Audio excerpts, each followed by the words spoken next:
I remember the first time I tried it. I was only a kid of 15. And though she was much younger than me, she was far, far more composed and serene.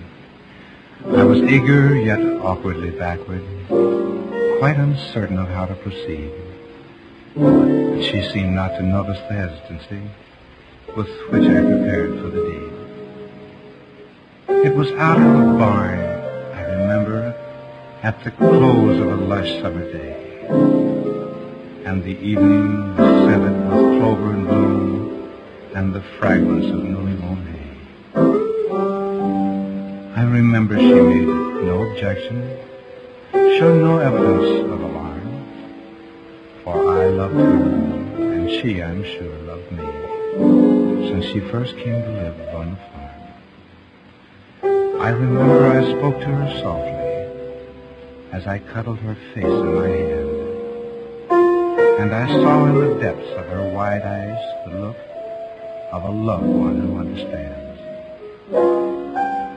I remember she moved a bit closer, and the touch of her body was so warm as my fingers moved awkwardly over her throat while she nestled her head on my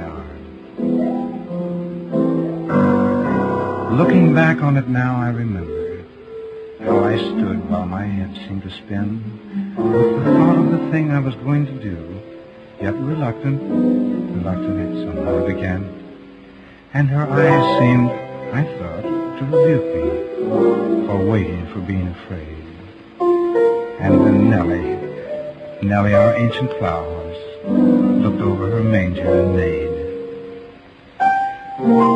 Long after I stood up, uncertain of whether to stay or to run, I tingled with pride and shaken and scared as I knew that at last it was done. I remember, it seemed hours later, how my heart hammered under my blouse, of the joy of a boy that's turned into a man as I made my way back to the house.